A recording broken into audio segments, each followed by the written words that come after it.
Hi, everyone, and welcome to the ERCC webinar for this month. I'm Roger Alexander, the Scientific Outreach Coordinator for the Extracellular RNA Communication Consortium. Obviously, one of the things that we are really interested in is collecting xRNA data sets and mapping them to the genome and understanding what's going on. And I met our speaker today, Edgar Gonzalez-Kozlova, at an ASIC meeting last fall and was really impressed with the work he's done in this area. He's taken the excerpt pipeline that we use to do all the mapping in the xRNA atlas and compared it to several other transcriptome mapping approaches. Really interesting work on the biology side, but also on the technical side. And so I'm really looking forward to hearing him today talk about his work. Thank you, Roger, for the invitation. It's my pleasure to show a little bit about the work that we have been doing with Navneet Dogra here at Mount Sinai. So today I will be discussing or telling you the story about the novel, robust, and reproducible approaches to characterize these extracellular vesicles and particles. The reason why I'm adding particles to this is because it's really a community of things in circulation and within tissues. So, some of the assays we are using at Mount Sinai, as shown in the first slide, we're part of the CMAC-CIDC network. And we recently proposed to run this assay as a standard-of-the-art assay for this other network. And it was reviewed by independent review panel and it was approved. So we're very excited to encourage more people to use more EV-related work. So as everybody is aware, extracellular vesicles and particles are everywhere. They are produced by almost all cells. They can be found in all tissues. This diagram illustration by Rosenfield and Wan shows how everything is connected through circulation. And this emphasizes, of course, tumor and lymph node and immune response, but basically it also shows how everything is connected and EVs are secreted by everywhere, and they are absolutely everywhere, from tissues, organs, circulation, bone marrow, up to brain. And it's believed that they can also traverse a brain-blood barrier. So this is why they are an exciting area to study, although it's, of course, very, very challenging. Some of this excitement is reflected on the fact that the number of EV-related work on cancer has exploded on the last 10 years, really exponentially. And there is plenty of funding available at NIH from various institutes, although it could get better, I hope. So a little bit of the biogenesis of these vesicles is that they are really interesting because they are actively produced and uptaken, meaning that the cells are using energy to produce some populations of these vesicles. Of course, some are budded from the membrane, but some of them, like exosomes and smaller EVs, are actively produced, meaning that they go through the ER, the Golgi trans network. There is a mechanism of secretion. There is also a mechanism of uptake. And of course, they are all these populations of vesicles. They have a presence of tetraspanins that are used as a control to see that these are really the particles some researchers or some groups are focused on. We know that EVPs are containing proteins, RNA, DNA, and other metabolites. And it's well characterized now that they influence a lot of the biological processes. They can either limit viral infection, as shown in this review by Kaluri, or they can promote viral infection. So they kind of played all of the roles. So it really depends on how they are able to play these roles and when each of them do one thing or the other. So what is when this decision of if it's helping or playing against some process comes into play. And to understand this, we really need to map not only the RNA or the DNA, but also the proteins of these vesicles. So we have showed, and other researchers as well, that they play a key role on immunomonitoring and immunomodulation. They're heavily increased and enriched on cancer cells that are producing them, but also the molecular signatures we can characterize in EVs using transcriptome. It's heavily enriched in immune response and also cancer and other type of markers that are associated with disease. So there is one of the pioneers' works that kind of combine immune response with EVPs, was published a few years ago by the group of Dr. Velock in California, when they did an in vivo assay with mice, where they had two populations of mice, one with depleted exosomes by knockouting one of the RAP proteins, and they had also a knockout for PDL1. And they show that in the absence of PDL1 signaling, the mice suffer the exponential growth of cancer, but they also have some sort of survival. And if one uses a therapy against one of these cancers, they can extend survival. However, if these are non-treated, the survival is less pronounced. However, these mice, they don't die because the mechanism for blocking the immune response, which is PDL1, it's knocked out. If you have the mice without knockout, it immediately leads to death after the tumor is introduced. Now, the exact same thing happens if you knock out or deplete exosomes. So if you remove EVs from the equation, the mice also survives. And that leads to the question, how is it interacting with PDL1 and what it has to do with the survival of these mice? So they propose that EVPs reinforce the signal for these PD1, PDL1 axis, and they demonstrate that in more mice experiments, but also in cell lines, meaning that this is one of the first proofs that EVs actively regulate immune cells by boosting or enhancing PDL1 signaling. Another very groundbreaking work was done by the group of Terry in France, where she shows something very similar, but in this case, instead of just looking at EVs, they use one of our most favorite or most popular tools in recent years, which is size exclusion chromatography, to separate these populations of vesicles. And then she looks at some critical proteins for the immune response in triple breast negative cancer. And they see a heavy association of macrophages with this. And when they look at the proteins that involve stimulating macrophages, they discover that later fractions or smaller particles are enriched on one of these proteins, GM-CSF. On the other hand, they see that all of these particles do co-express or have the presence of CSF1, which is another stimulatory factor or protein. And then they do they kind of transfect cell cultures with these EVs, they stimulate them, and then they look at what signatures are produced when you stimulate a mixed culture with these EVs, and they see that there is it's a heavily enriched signal for pro-inflammatory markers. And this is what they call in this paper like EV-rich signature. So this is, again, one of the first study that links macrophage response to EVs, similarly to what Velock showed for PD1, PDL1. So this was very exciting. There is another very exciting work that uses and takes advantage of the power of EVPs. This is a work accepted but under review in circulation by the group of Dr. Susmita Sahu and Navneet Dogra.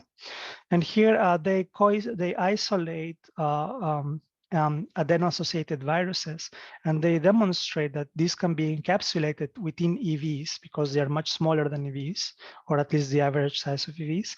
And they show that this kind of protects these adeno-associated viruses from immune response, helping them to deliver genes more efficiently.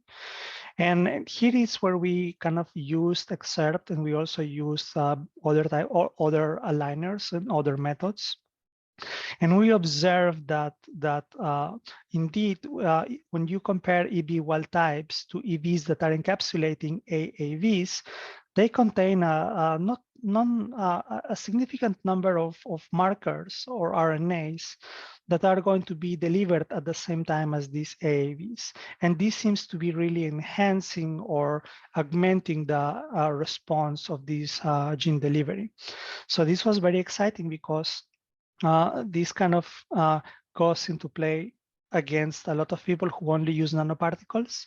Here we are using EVs as a nanoparticle for delivery, but we have this benefit of adding a series of markers that stimulate this gene delivery mechanism. So that was very exciting. And of course, the negative control showing that only AAVs can bind randomly to some genetic material present in the solutions, but it doesn't really overlap with anything that is similar to EVs or EVs encapsulating AAVs. So this was another excellent and amazing showcase of the power of EVPs, not only as markers, but also as influencing biological responses or as tools to influence biological responses. Now, this leads us to one of my personal questions, like what the RNAs within EVs are doing and how they're processed. So this is still an ongoing area of study and really needs more funding to identify these mechanisms. Right now, we're only scratching the surface of them. So in those lines, when we look at what is the distribution of RNAs present on these EVs, we see that EVPs are really enriched on small or short read fragments. This is a bioanalyzer plot where we have a spiking at 4 pair base or nucleotides, and then we see that the length of the transcripts really go up to more than 150. And this is really interesting because this is a problem for us computational biologists, because aligners are optimized for certain size of reads, which is between 100 and 200 or 150 nucleotides. However, we see that there is a lot of RNAs that are much smaller than this default size we use in practice. So there is the need of alternatives to help us to characterize these smaller RNAs. And this is extremely reproducible. We have done this over more than 200 samples with Navneet and other collaborators. And I have to emphasize that most of these heavy lifting and benchmark work, but not only wet lab, but also dry lab, it's driven by one of our students, Tina Chen, or Tsui Chen. She's great, she's fantastic, and she does all of the wet lab experiments. And and then she also performs a lot of the analysis that we will show in today. So we have this problem of short read lengths. So now when we go back to Excerpt, it has really revolutionized how we understand EVs, because it allows us to map to curated references for microRNAs, to tRNAs, piRNAs, long non-coding RNAs, and also circular RNAs. However, a downside is that it's always based on the star alignments. And there is a growing number of literature that shows that the most novel aligners, such as STAR and others, are really optimized for cellular RNAs, where we just show that EVs have a lot of RNA up to 150 nucleotides. Cellular RNAs are much larger, are in the sizes of 750 nucleotides in average. And this difference makes that smaller and slower aligners, such as Bowtie or BWA, perform better in aligning these smaller pieces of RNA. I mean, STAR, it's not that STAR is completely wrong. It's less efficient than other types of aligners for mapping these short reads. And this is really important because when we have a genomic reference that we want to understand, showed here on this top red line, this is going to be an artificial genomic reference that was built on the lab artificially. And they benchmark these aligners against this reference, because we want to reproduce these. We want to identify all of the RNAs here in this distribution. However, no aligner currently is perfect. All of them have downsides, and they are less efficient at mapping the real reference, because this is the limitation of short read alignment.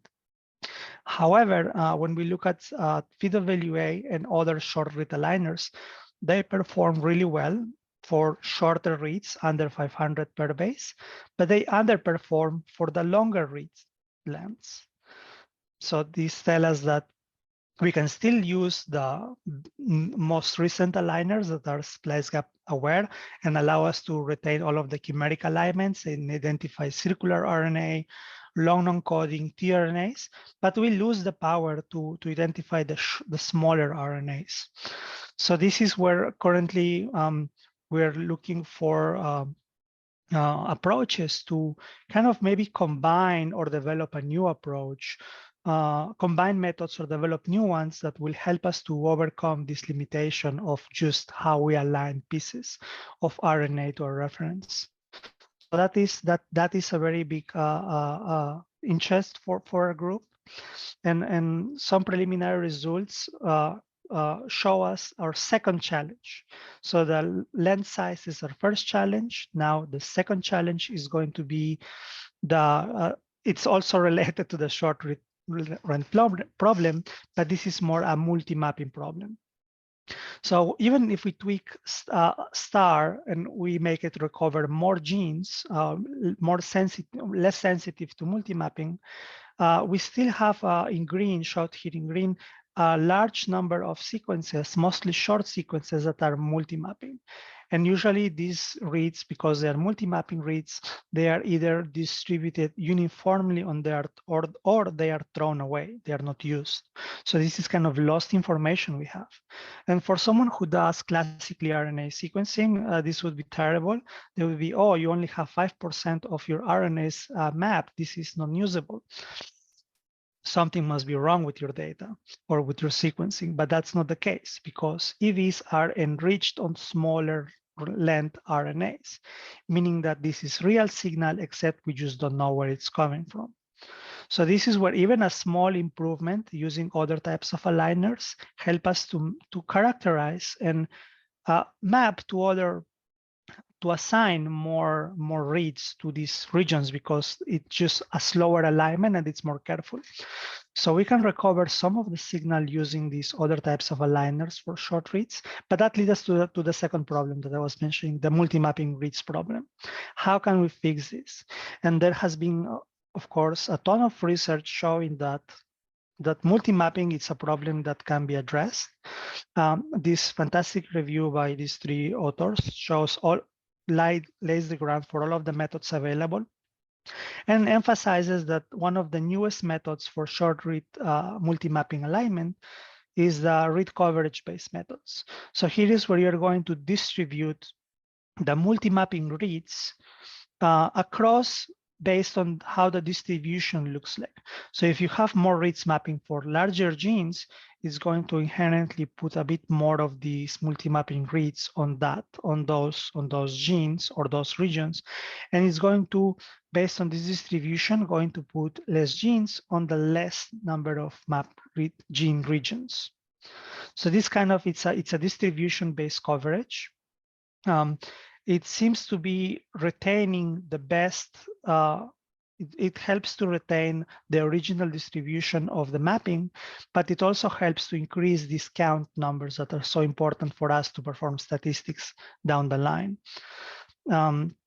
And some of these results, and this was presented as a poster on the last meeting, as Roger was mentioning, where Tina, Navneet, and Thalia, we all got awards for some of this work because it takes a lot of time to perform this mapping and go back to the BAM files and look at the alignments, perform the statistics and model them.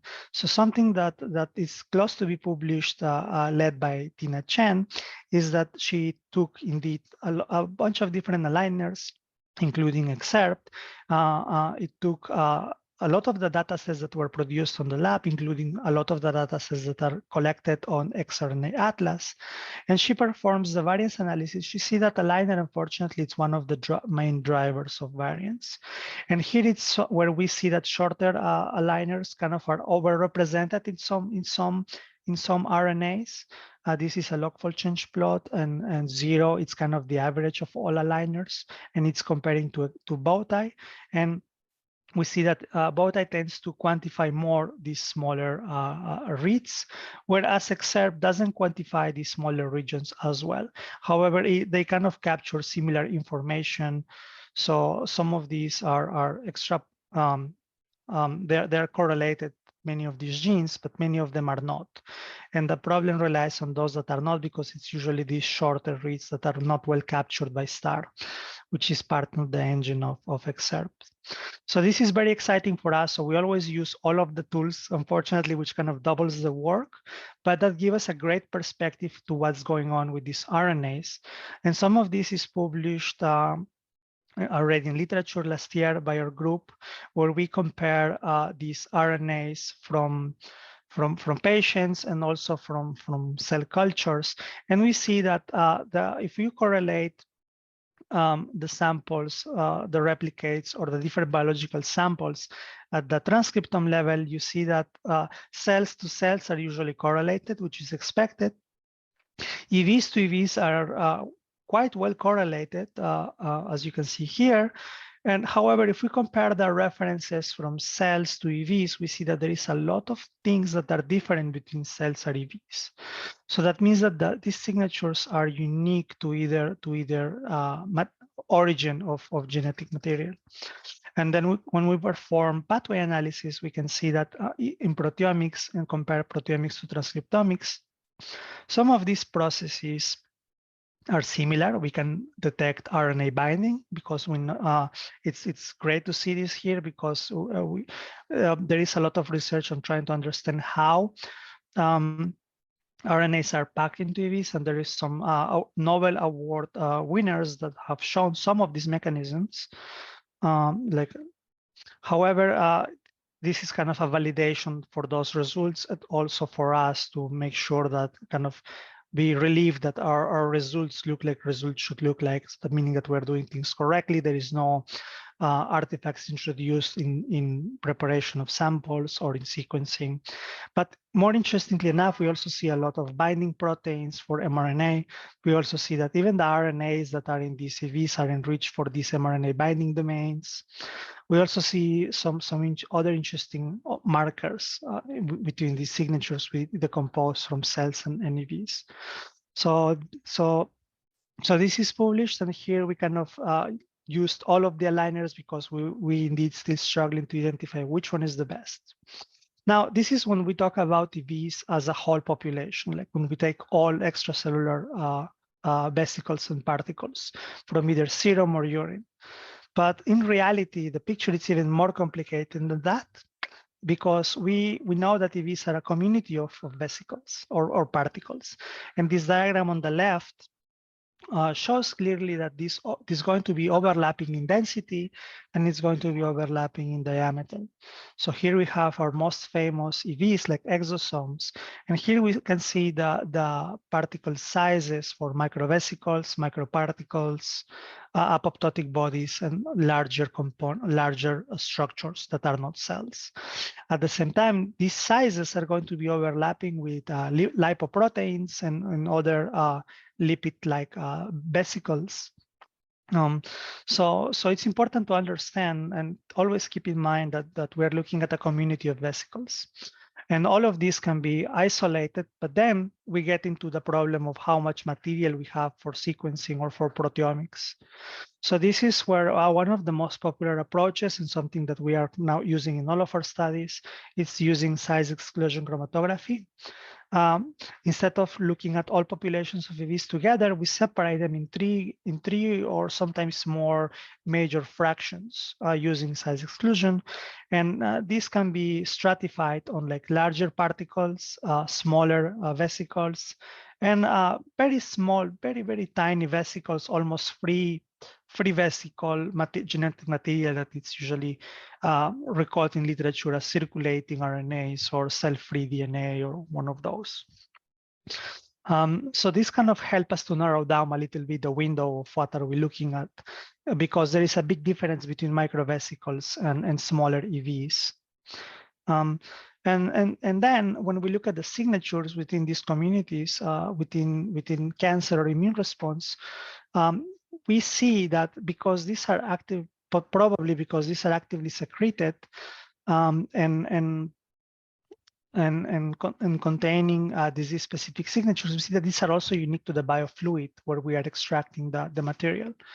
So we have to be careful about the methods we use for computational analysis. We have to make sure that the experimental methods, we have to know which ones are those. And we have to also be careful with what is the substrate or biofluid where we are isolating these particles on. So in some of this research that is published, we show that serum EVs and urine EVs are heavily enriched for example, prostate cancer signatures. And these are some of the most famous markers that we identified. Some of them are enriched in cells, but some others are enriched on EVs. And we can get this resolution of mapping by using all of these tools like shorter read aligners and excerpt.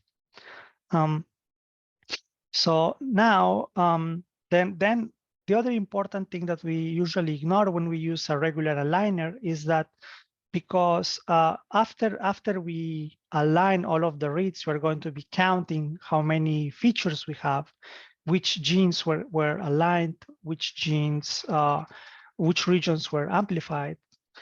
It's important to mention that a lot of the intergenic regions, and there are a lot of genomic regions that are not annotated or non-coding.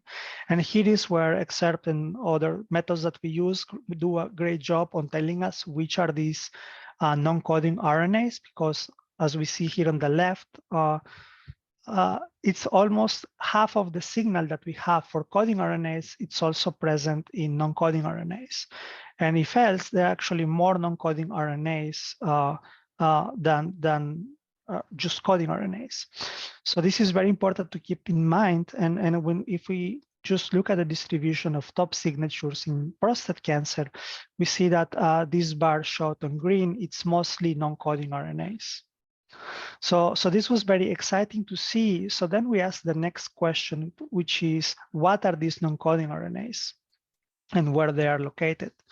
And for that, we moved from prostate cancer to hepatocellular carcinoma because we had simply more samples to work on at that moment. And we had these three cohorts, one for characterizing a novel way of looking at these RNAs, two for the biomarker study when we're going to identify the signatures associated to early hepatocellular carcinoma, and lastly, a validation of these signatures of transcriptomes in EVs. So, but the exciting part of this study is that because we had a lot of these reads going into uncharacterized regions, we simply did not have them in any of the pipelines we use, because we usually count known regions with features annotated on the genome. So how can we then quantify things that are not annotated on the genome? So for this purpose, Dr. Losik came up with a method of clustering the reads. And this first figure on top, it's a diagram showing that you can cluster the reads into groups and then call them by having a unique ID for a certain cluster of reads.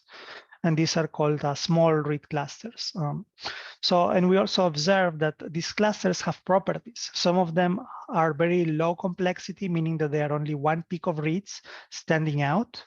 There is also a high complexity where kind of all of the reads mapping uniformly.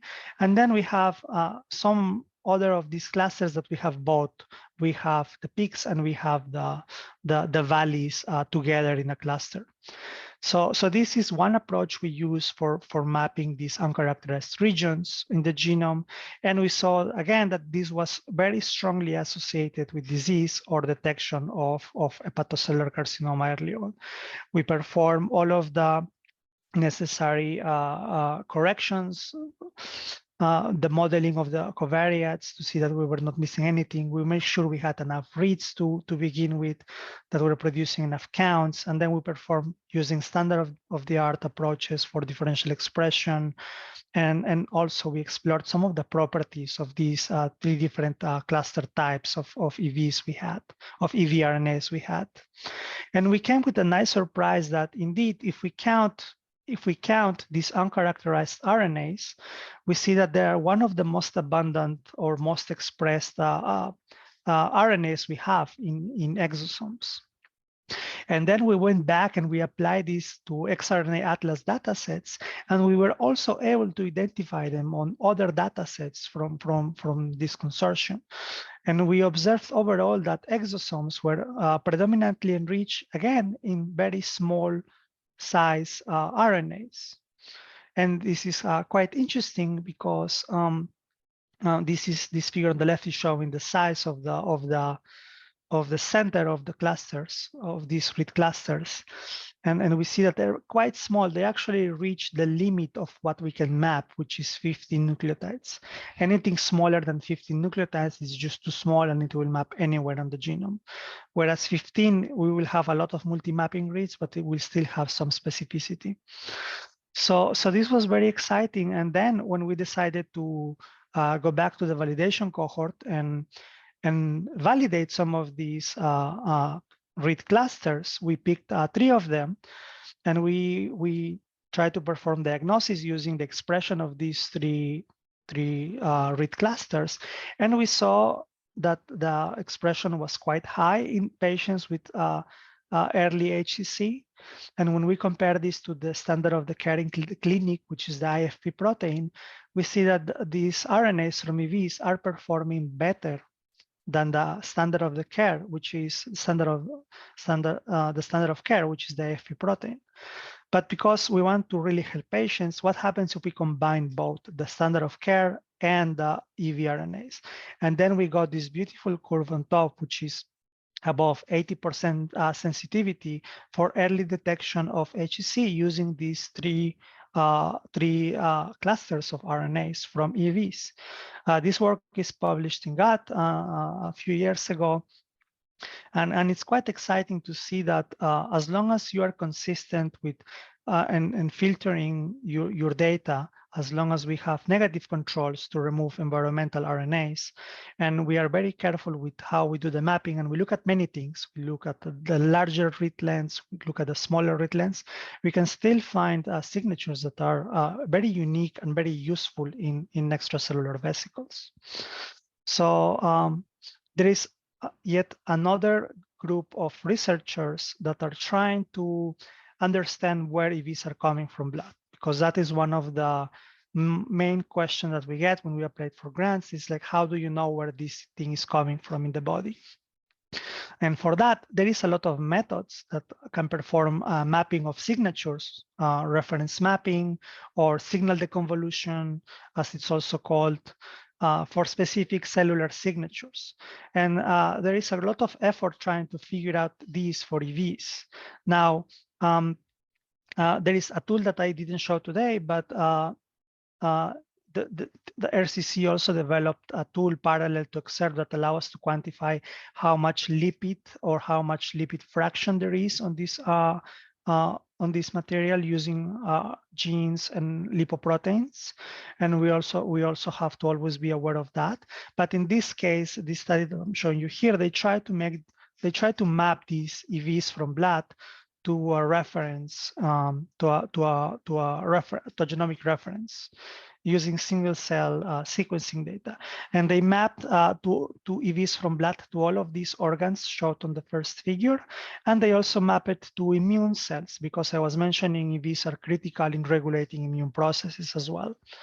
And while this was very interesting, this was a mostly in silico study, there is a little stone on the shoe we had, where we know that EVs and cells do not share the same genomic reference. They are enriched for different things. So using a cellular reference to identify markers in EVs, it's not that great, or it will work up to a certain extent. So some of the ongoing work we're trying to propose to NIH and try to get funding of, is to really use the power of single cell sequencing combined with matched tissue-derived EVs to identify what are these signatures that are enriched in immune cells, and map them back to EVs to do the convolution. Because we want to ultimately use like if we could do, if we could use a drop of blood from a patient to identify a lot of different things, would be amazing. And that's what we're trying to do. But for that, we have to understand what we have to look for in EVs. And for that, we have to compare all of these different references from cellular to EVs.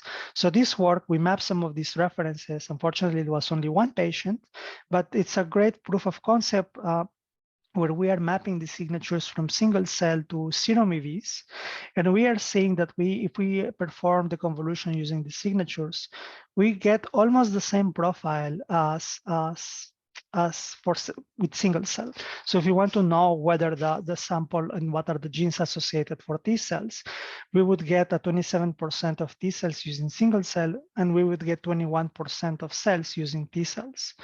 Of course, this is a major cell types. If we break it down in specific subsets, is the figure on the left, where we see we can do this very efficiently for Treg signatures, dendritic cells, and some macrophages.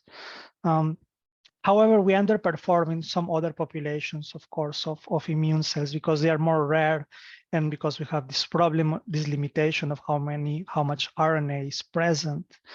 We just simply don't have enough to map them. However, as we increase our power and our numbers, we are able to slowly get to this target. And here is where we have to always be careful with mapping both, like the larger RNAs in EVs, but also have to be careful with mapping the smaller RNA EVs. So this is what I wanted to share with you today, this introduction to the uses of EVs and the methods that we have to map them.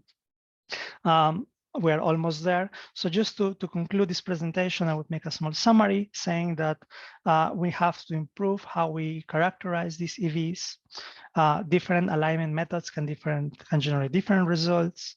Multi-mapping adjustment can increase our power, credibility of EVPs because it will just increase our number of counts. And instead of throwing this material, we should repurpose it. We have to always be careful with what is the isolation technology we are using, though, because different technologies will give us, of course, different results. So, and thankfully, all of these variables are captured in the data sets we have at xRNA Atlas, so it's great. Hopefully, we have a couple major studies in Douglas lab, one with brain and one with cancer cells in collaboration with another PI. And hopefully we will be depositing that data soon, and publishing those papers as well, of course. So again, sequencing controls are critical. We always have a blank negative control, although I haven't showed too much today. It's always good to have a positive and a negative control for sequencing just to validate that you're picking the correct RNAs. Of course, we also have to remember that EVs are heavily enriched on non-characterized RNAs, meaning regions that are mapping in between genes, intergenic regions that are not characterized. And we looked, these are not tandem repeats because we also had this question. So none of these were actually these repetitive regions on the genome. There were very unique isolated regions that we don't know what they're doing. And lastly, our goal is to use blood EVPs as a tool to immunomonitor and to do diagnostics. So like that, I would like to tremendously thank Navneet for all of his help, Tina, who is being the soul of the lab, Talia, who is a volunteer, and she recently got a postbac scholarship for continuing her training at NIH. So she will be leaving the lab to do that very soon. But she's also fantastic, and we are about to finish our review that we wrote with her. Of course, Sasha Gniatich, who is an expert in immunology and always helps us with understanding what some of the signatures mean in the immune space. And of course, our collaborators, such as Smita, Natasha, and Maria. And thank you again to Roger and to ERCC for inviting me today. I hope the presentation was useful and entertaining, and I am happy to take questions. Edgar, thanks a lot. Really thought-provoking, important work. Let me just open up the phones to questions. Please ask a question and then mute yourself after the discussion. There was one from M. Kumari about halfway through. M. Kumar, do you want to ask that question? I wanted to know what is the in that slide where the condensates fell. You know, you showed a slide where all the different particles are aligned according to their size. Mm-hmm. So where are the condensates here? In this slide, yes. Yes, so because of the size, I know that some studies have looked into this, and they have very different numbers. So for me, it's hard to tell with certainty where it would fall. Some of them suggest the smaller size, but some of them reach up to exosomes. So I don't think we have enough data to have a correct sentence saying this is what we find in condensates. One of the studies that Navneet has been developing in his lab, it's exactly looking at breath exhaled condensates. I know he's on the line, so perhaps he can help me answer this question. I can only add that condensates tend to be larger, micron sizes. But yeah, like Edgar said, can't really pinpoint on where condensates are here. So when you know, there is second image here, which is labeled as A in this slide. Mm-hmm. So if you are looking at condensates under TEM, how would they appear? That's a great look question. like? Yeah, that's a great question. I wish I had the answer. I don't have it yet, but I would love to see that as well. I can add again, they don't have a bilayer membrane. Yes, That's that it. I know. But how to distinguish them? I mean, Yeah. if they are there, because I don't know how your sample was prepared, whether it was fixed or non-fixed. Probably it was fixed sample in your A image in A. Yes. Because you can see the collapsed exosome here. Right. So will they disappear when you fix them? I mean, will the condensates disappear or dissolve, kind of fall off the sample from the grid, EM grid? No, they don't. Well, this is my personal experience doing a lot of EMs over the years. And like you said, how you stain them, positive or negative stain, uranyl acetate or osmium tetroxide, that's what we use for positive or negative. And it does not disappear, but it does not show a collapsed membrane cup-like shape. It does show a stain-like, I would say. So if it's, it does not really show. We have this, regardless of this image, we do see a nice bilayer on whenever we have exosomes or extracellular vesicles. We do not see that kind of collapsed membrane shape, cup-shaped shape, but we do see a stain, you know. Okay, so maybe you can see only not with uranyl acetate, but with the exactly osmium, because osmium stains your proteins. Right. And whereas the uranyl acetate is negative staining, so it gives the contrast, so that will not stain your condensates. And let's not forget, it could even in the condensate, it could still be a monolayer. What you mean monolayer? It could still be not a lipid bilayer, but the way lipid will segregate on a condensate, it can still be a monolayer of lipids. Oh, I see. Okay. Yeah. Okay. I would also point out, I believe this is the same area. I mean, biomolecular condensates, I think, are, you know, a very complex array of species. But the Robert Coffey's lab at Vanderbilt has been studying specifically what they call supermeres and exomeres. They're a class of very small condensates that you get with a really specific protocol, lots of strong ultracentrifugation, and they're characterizing them, and they have interesting biology, so they seem to be real. But there's a lot of work to do here. Okay, thank you, Roger. Can you put that person's name in chat? Certainly I will, yeah. Thank you. Thank you for the comment. I want to say that at this meeting last year in Maryland with Roger, some of the research work, and I apologize, I forgot the name of the researchers, were isolating EVPs from the saliva of insects, from ticks.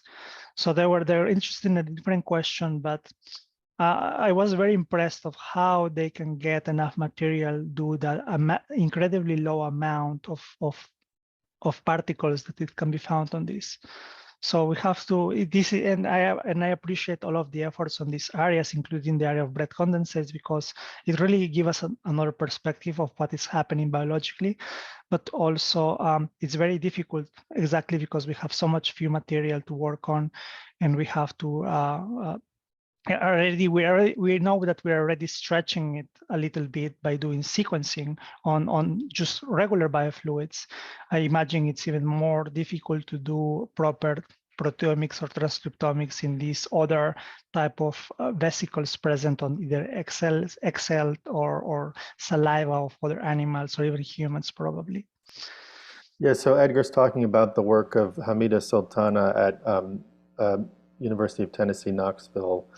I'll put something in the chat and on Twitter. I mean, the isolating salivary glands from ticks and doing anything with it is just amazing. I mean, their work is amazing. Let's move on to Navneet's question about, you know, there are canonical EV proteins, tetraspan, Alex, TSG. What would it take to have canonical RNA markers for EVs? So this is a fantastic question, and well, I am a computational biologist and partially statistician. So here is what I would say: stop everything that we are doing and let's start growing cells of different cell types and tissues. And once we have enough material, let's separate all of these particles in different sizes and compositions, and do lipidomics, proteomics, and transcriptomics on them. We have been working with a lot of people, and because we use a lot of cell lines as controls in cancer, we have some insights, but we also have, it's so few cell lines that have been well described at the transcriptome level that I don't think, besides saying that they have tetraspanins, I don't think we have enough data to have any canonical marker for the other types of EVs or even cell-specific derived EVs. So here is where really I think we have to wrap up the efforts into really generating these reference data sets where we can know exactly, a very controlled data sets where we know what is the cell, what is the EV, and what is its lipidomics, proteomics, and transcriptomic composition. We have that very few. We have it only for a few prostate cancer cell lines, and we have it from some biofluids. And even when we look at xRNA Atlas, you have this beautiful study of healthy plasma of over 200 patients or 300 patients, I don't remember. And even there we see that the variation was quite wild between patients. So this is a great question, but it's also very difficult to answer because we do need to develop all of these data sets to get enough information to have canonical markers for EVPs. And I want to thank Alex because Alex kind of answered that question in his response. So thank you, Alex. True, Alex says publication of Murillo addresses exactly the LPP against RNP specific small and non-coding RNAs. And I agree with him. He says this is just the tip of the iceberg. Yes, exactly. We still have to keep compiling these studies and encouraging people to do more EVs on them. I would say that I can make a plug for the upcoming ERCC 19 conference at the beginning of May. The ERCC 2 is ending this year. This conference will be open to the public, and the focus of ERCC 2 was developing technologies to characterize single EVs and characterize xRNA carriers. You know, to get it exact to this question, can you find a subclass of EVs with a specific set of surface markers that you can then characterize? And you know, 10 years in, it's very difficult. A lot of heterogeneity, maybe not a lot of uniformity within classes. For example, you know, for a long time, people were using L1 CAM to try and characterize neuronal EVs, but it turns out there's a huge population of non-neuronal EVs that have L1-chem, and it's a minefield, and a lot of work left to be done. Alex, did you want to add anything about your comments? No. I just put everything in the text. This really great talk highlights the opportunities, of looking at the Atlas data, from different angles.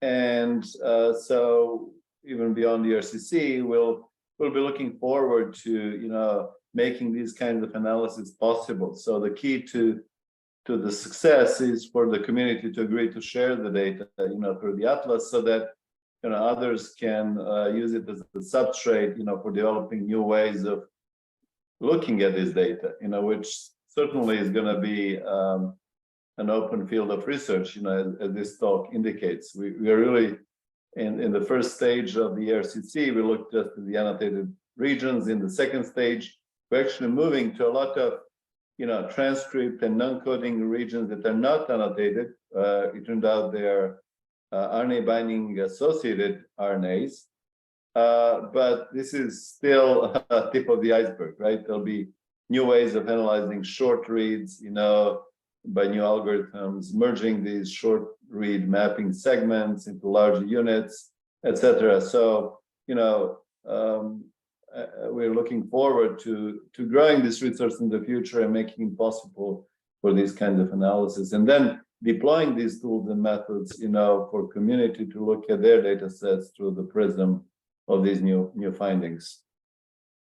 Yeah, so Navneet and I ran a workshop at a conference last November on xRNA analysis, and what I took away from that was a much better sort of realization that the non-annotated RNAs, the sort of pervasive transcription, are key, and we need to look into them and understand them better.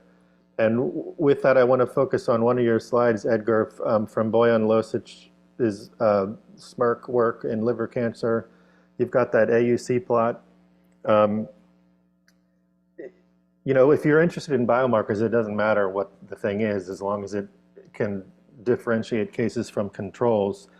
But obviously, if you then want to understand better, you want to understand what those clusters of transcripts are doing. And so I wonder how you chose those three small RNA clusters. Was it just based on statistical separation? Is there any biology there? Do you have any insights into what is in this this was transcription area? This was completely, thank you for the question. This was completely data driven. So this was a statistical test to see what was really enriched on early HCC patients. Because these were not annotated, we couldn't link them to any biology at the time. We haven't gone back and looked if they are annotated now, but we can, because this is published. But yeah, I would love to keep building on top of the tools that have been introduced by this consortium, because we, as you can see, there is still a lot of room for improvement, and it's also a ton of work, but it's exciting to see that even though this is just statistical and it's very clear, in the previous studies I showed earlier today, it's a lot of biological relevance, and if we can understand this, we can probably also develop therapies. So not only using as diagnostic EVs, but also probably as therapeutic EVs. Then this is where Susmita is pioneering a little bit. We're trying to use EVs as a proxy tool to deliver these AAVs. So lots of exciting work. Let's move on to a question from Nicole Harris. Have you found biofluid EVP signatures to be more informative than biofluid xRNA signatures? In other words, is EV enrichment worth it to reduce signal to noise ratio? I don't know if you want to add to that, Nicole.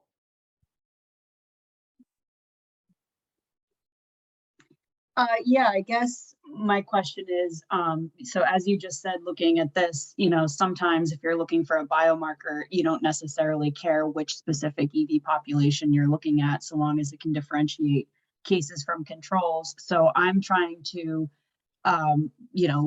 develop a biomarker in CSF and particularly. And so we know that there's not a lot of RNA, SF, and so people have been asking me, oh, well, have you, tried enriching for EVs to, see if that gives you better signal? And so I'm wondering if anyone else has done similar work like that.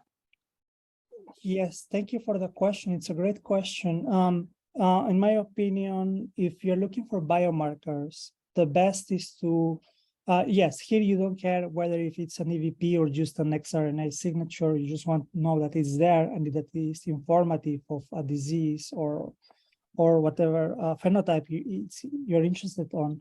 Here, you said it in your question, how to reduce the signal to noise ratio. Here is where you have to be super careful with the controls. As I was mentioning earlier, we always run an environmental control, which is just a negative control. It's just like whatever preparation of library you're doing without any genetic material. Crazy enough, when you sequence these, you still see something there, either amplification error, sequencing error, artifacts, contamination, environmental RNAs. And you have to have not only one of them if you really want a biomarker, you have to have at least a duplicate or triplicate. And you want to probably also controls at every step of the process that you're using when you are isolating this CSF material. So that would be my advice. So if you really want a biomarker, you have to be more worried about what can you do or what material, where can be a mistake in your pipeline. And you have to stop at that step and get material and sequence it in parallel so you can clean your CSF signal from whatever is making noise. Yeah. I would add that if you're trying to decide whether to enrich for EVs versus just studying total biofluid or some other mixed population, as you say, you lose signal, you lose material with the enrichment, but also if you pull something down, it's not always clear what you're pulling down. You may have a good antibody that is consistently pulling something down, but then it requires a lot of follow-on biological characterization to make sure you're actually seeing what you think you're seeing, or you're looking at what you think you're seeing. Obviously, if you find a biomarker signal, it kind of doesn't matter. But to get at the biology, these surface markers are wily creatures. And I will add to Roger's comments. And Edgar, if you could go to the slide where you had size versus absorbance from blood. There, the next one. Yeah. So this is what we found, that why there is a need to separate different particles. We were, before this, because we have been working on this for almost about 8-10 years now, we used to pallet at 120,000 G, and as we know now that it's not just exosomes, it's, particles of certain density are palleting. Even after you use density gradient, some of those particles are still there. So in this, what we see is, okay, one is, like Roger said, there is a biomarker, you need that biomarkers there. But here, if you look at this plot, all of this, most of this will come in 120,000 G pallet. And if you sequence the RNA or proteins from this, what will dominate is the later fractions because they are abundant in blood. EV fractions are right now here at 5 to 8, 6, 7, 8 fraction. The cargo in those will not even be sequenced most of the times. It will be dominated by the later fractions, which are coagulants and sometimes albumin in proteins and stuff. So the reason of separating EVPs is this figure. You don't want to dominate. If you're looking at a biomarker and you don't care, fine. But if you want to look at where that biomarker is coming from, separating them, and apparently if exosomes are enriching certain cargo inside them, which is protected and more relevant to the biology of the cells, we have to separate those fractions from the dominating cargo or trash, for that matter. I think that's where we need to leave it. There's a couple very interesting questions from Meena Kumari that we just don't have time to get to. Maybe Edgar, you and Meena could connect offline to discuss them. Absolutely. Thank you, Roger, and thank you for the great questions. Just to finalize, I would say that I would also prefer to separate them on these fractions, because if the cells are investing effort into sorting these particles, they are already pre-filtering whatever data you want or whatever biomarker you want. If it's only an environment, it's probably not as relevant as one of these EVP signatures. And that's it. Thank you so much for all the questions. Thank you for the nice talk. Thanks very much, Edgar.